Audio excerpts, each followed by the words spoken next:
Hello there, I'm Alex, and I sell cheese for a living.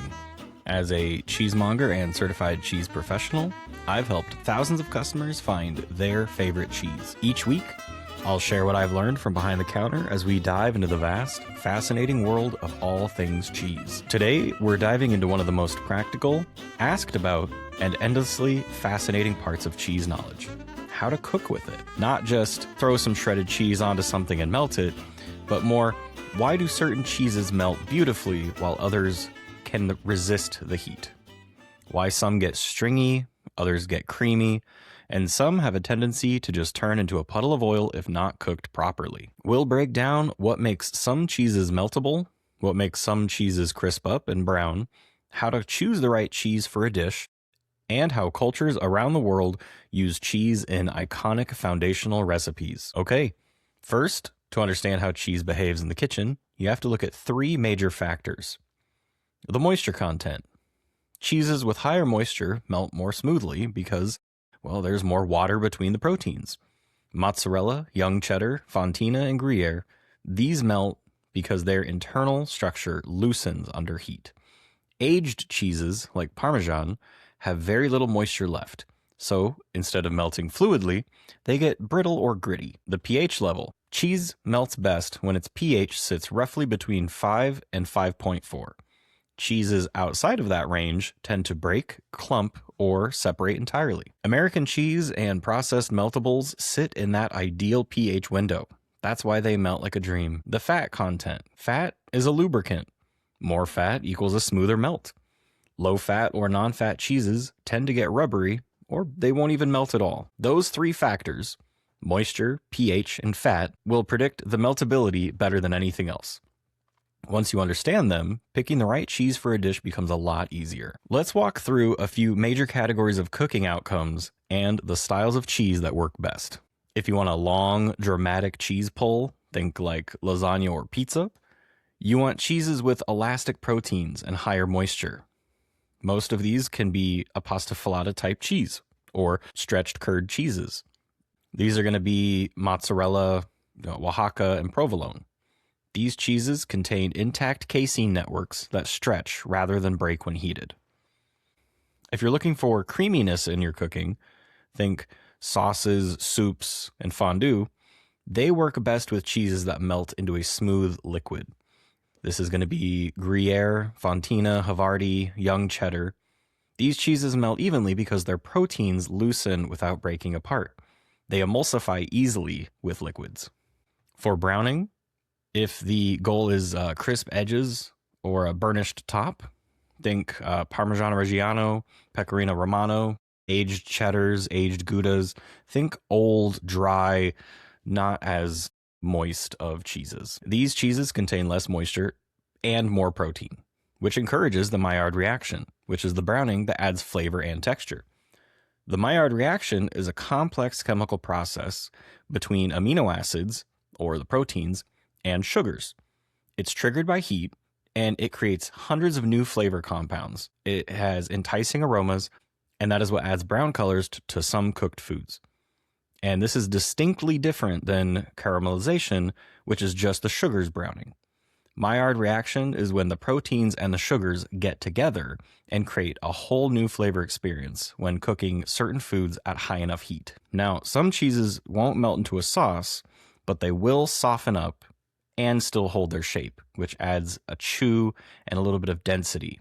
Cheeses like paneer, halloumi, and queso blanco, these are heated curd cheeses. Their proteins are set in a way that they won't melt. These are excellent if you are looking for a vegetarian option on like a salad, or if you just want to throw some cheese on the grill and amaze your friends that come over because it's not falling through the grates. Knowing which cheese behaves which way lets you build dishes that taste intentional, not accidental. Even great melting cheeses can separate or become oily if treated incorrectly.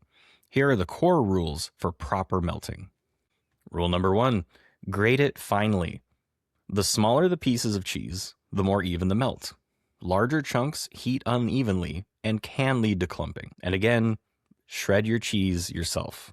Don't buy the pre-shredded cheeses. Rule number 2, low heat and slow melting. High heat forces the proteins to seize. Slow, gentle heat is the key to a smoother texture. Rule number 3, add a starch or liquid if needed. In sauces, a little starch, flour or cornstarch, can help prevent separation. In soups or fondue, wine or water helps create a more stable emulsion. Rule number 4, respect the cheese's structure. You can't form a Parmesan to act like a mozzarella, and you can't make fresh goat cheese stretch. Work with the cheese, not against it. At this point, we've talked about which cheeses melt and how to melt them without everything falling apart, but there's one more variable that matters just as much as the cheese itself. It's when do you put the cheese into the dish you're cooking. Timing is often the difference between a smooth sauce and a grainy mess. Cheese does not like aggressive heat. When cheese is exposed to high temperatures for too long, the proteins tighten, squeeze out fat, and separate. This is why cheese sauces almost always break if they're boiled. For most applications, cheese should be melted using residual heat, not direct flame. This means, turn off the burner before you add the cheese, or lowering it to the absolute bare minimum heat that is required, or letting hot liquid do the work instead of the burner. Adding cheese too early is another one of the more common mistakes in home cooking. When cheese is added at the beginning of a sauce or soup, it spends too much time exposed to heat. The longer it cooks, the more likely it is to separate or become rubbery. In dishes like mac and cheese, queso, or cheese soup, cheese should be added at the very end once the base is finished. On the other hand, adding cheese too late can cause its own problems. If the base isn't hot enough, cheese won't melt evenly. You end up with clumps instead of a smooth texture. The ideal moment is when the base is hot, but no longer actively boiling. And timing really changes depending on the dish. For sauces and soups, the cheese should go in last off the heat. Casseroles, though, the cheese could be added in layers, but also protected by the moisture of everything else in the casserole. And if we're talking about pizza, cheese is exposed to high heat briefly, not slowly. You're going to get a nice brown, crispy topping, and the underneath should still be nice, soft, and melted. Understanding all this lets you adapt techniques instead of following rigid recipes. And there's also a flavor reason to add cheese later. Long cooking can dull the flavor and increase bitterness in aged cheeses. Adding cheese near the end preserves aroma, salt balance, and complexity. This is why freshly grated Parmesan at the table tastes brighter than Parmesan cooked into a sauce for 20 minutes. Another useful way to understand cooking with cheese is to look at fresh cheeses versus aged cheeses and what each one contributes in a hot dish. They behave very differently under heat, and they serve different roles in cooking. Fresh cheeses are young, high moisture, and lightly structured. Some examples of these would be ricotta, fresh mozzarella, chèvre, or goat's cheese, queso fresco, and paneer. Under heat, these cheeses tend to soften rather than melt. They will release their moisture as they are high in it, and they will provide creaminess without elasticity. They work best when mixed with eggs or cream, layered rather between exposed directly to the heat, and used as a filling or topping rather than the primary melter. This is why ricotta works so well in lasagna, but fails as a cheese sauce. Aged cheeses, on the other hand, have lower moisture and a more complex protein structure. Some of them would include Parmesan, Pecorino, aged cheddar, Gruyere, Comté, aged Goudas.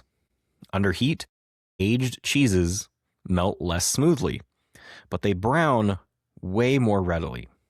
And this can contribute to an intense flavor and a large amount of umami. They are best used in combination with younger cheeses, or as a finishing element, or shaved or grated on top of the dish. This is why Parmesan is rarely the one cheese in a melted dish, but often the most important one for the flavor. Many of the world's most successful cheese dishes combine fresh and aged cheeses. The fresh cheese provides moisture and softness, while the aged cheese brings salt, depth, and aroma. Lasagna, quiche, pizza, and baked pastas all follow this pattern, even when it isn't incredibly obvious. Once you recognize this balance, building your own combinations becomes much easier. When people say a cheese dish tastes flat or greasy, it's usually because the balance between fresh and aged is off. Understanding the role each one plays gives you more control and better results without changing the recipe itself. Now that we've covered how cheese behaves under heat, let's talk about how to apply that knowledge to the foods people cook every day.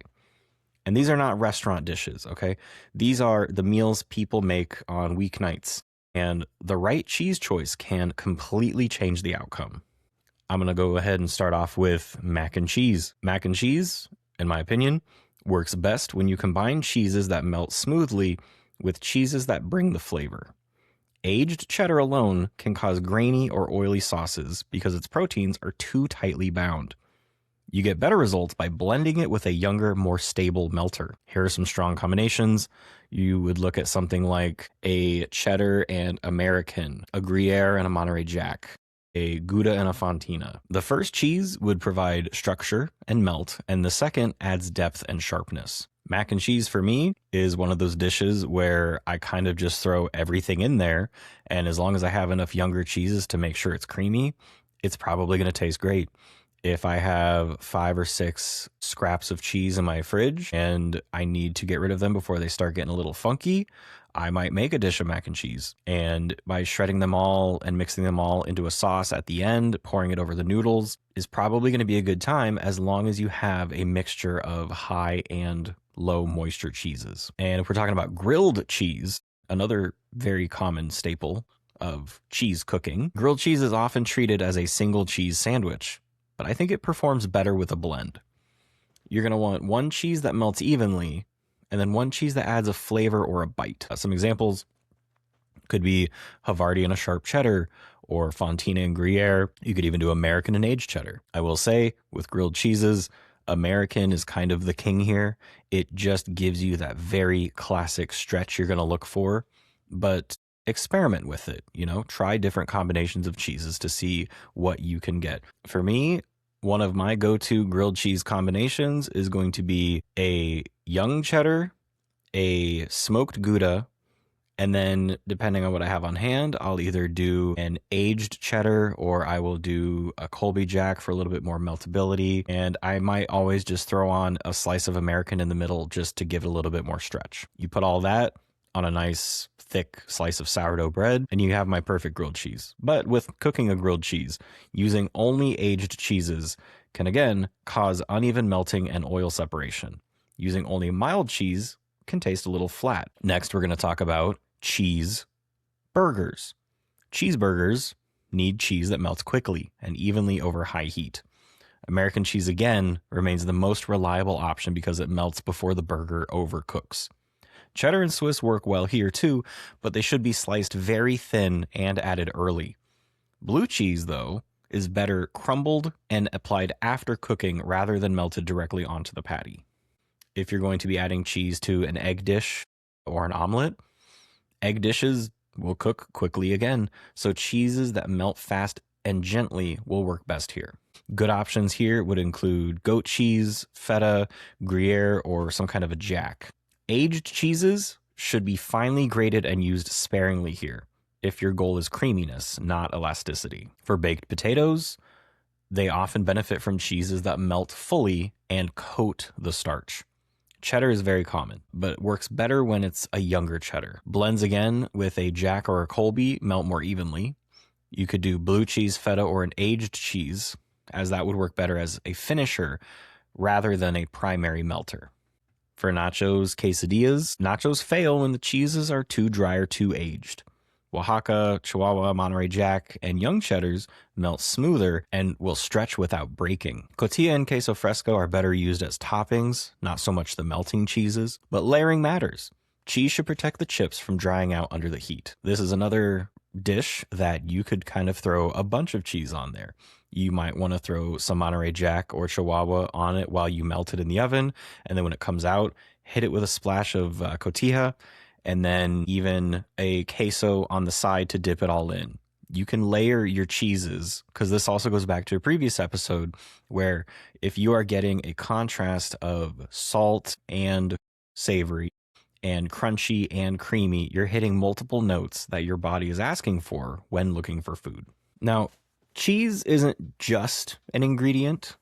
As I've said, it's one of the best foods in the world, but in the cooking world, it can anchor iconic dishes that define local cooking. Here are a few examples from different parts of the world and why the cheeses used there are the right fit for that culinary tradition. I've said this in previous episodes, but raclette from Switzerland and France.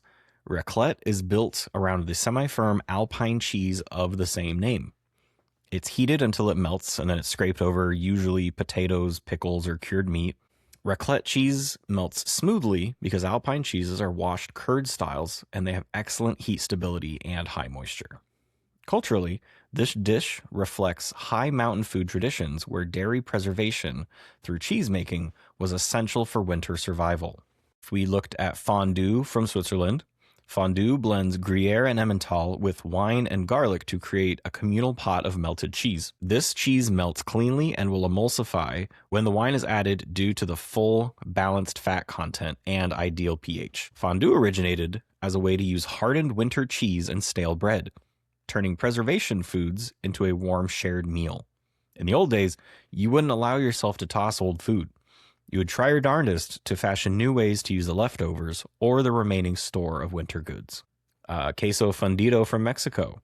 Queso fundido is a molten cheese dish, often made with Oaxaca, Chihuahua, or Asadero cheeses, usually served with tortillas. These cheeses have elastic protein structure and high moisture, giving them a long stretch and a smooth melt. Their use is tied to regional Mexican cheese-making traditions, many influenced by Spanish settlers who brought cow's milk cheeses to the Americas. Khachapuri from Georgia. Khachapuri is a baked bread filled with melted cheese, often sulguni or emaruli. These Georgian cheeses are slightly brined, semi-soft, and melt into a tangy, elastic filling that holds its structure during baking. This dish is culturally significant as a national staple and a symbol of Georgian hospitality. If we went to Canada, a very popular cheese dish would be poutine. It's one of my favorites. Poutine uses fresh cheese curds placed over fries and topped with hot gravy, creating a partially melted, squeaky texture. Cheese curds retain their squeak when they are extremely fresh and have not fully acidified, keeping their proteins elastic. Their role in the dish reflects Quebec's dairy traditions and the importance of local cheese suppliers, giving restaurants fresh curds daily. Paneer tikka, or sag paneer from India. Indian cuisines use paneer in both grilled and sauced dishes. It softens under heat, but does not melt. Paneer's non-melting behavior comes from its acid-set culture, which creates firm curds that hold shape even under high heat. Culturally, paneer is deeply tied to vegetarian traditions and serves as a primary protein source in many regions. Now, we got to talk about lasagna in Italy. Lasagna traditionally uses a combination of ricotta, mozzarella, and aged Parmesan. The mozzarella provides stretch, the ricotta adds creaminess without melting, and the Parmesan on top brings the sharp flavor and browning. And browning. These cheeses reflect Italy's regional diversity, blending fresh, stretched curd and aged cheeses into a single layered dish. Manti with kaymak from Turkey or Central Asia. Some variations of manti, or dumplings, are served with a topping of melted butter and creamy kaymak, a rich dairy product similar to clotted cream. Kaymak's high-fat content gives the dish richness while maintaining a soft structure rather than melting fully. Its use reflects Central Asian dairy culture, where fermented and fresh dairy products are essential components of cuisine. All of these dishes demonstrate that cheese behavior in cooking isn't random. It's shaped by the cheese's chemistry and the food traditions that developed around it. When you understand why a cheese works in its original dish, you can adapt those principles to your own cooking. Try swapping out similar cheeses and uncover a better version of your favorite dish. If you always use a young cheddar in your mac and cheese, next time try an aged cheddar, but maybe also splash in a little bit of Gruyere. The next time you make tacos, instead of grabbing the store brand bag of Mexican blend shredded cheese, please don't do that. Get some queso fresco or cotija to make Taco Tuesday more memorable. Many recipes can use substitutions on cheese if thought through properly. Use this episode as a guide to kickstart the next step of your cheese journey and as a way to start cooking with cheese more in your day-to-day life. Today, we covered the fundamentals of cooking with cheese, what makes cheese melt, how to pick the right cheese for a particular result, how to melt it properly, and how cultures around the world have paired specific cheeses with iconic dishes that rely on their unique properties. Understanding these mechanics doesn't just make you a better cook, it makes you a more intentional, thought-based cheese eater. You start to see cheese not only as something to slice or sample, but as a functional ingredient shaped by chemistry, region, and tradition. I hope you've enjoyed today's episode. Next week, we will tackle holiday traditions around the world and how cheese has influenced the winter season, or how the winter season has influenced how people eat cheese. Either way, thank you for listening. My name is Alex, and this has been The Modern Monger.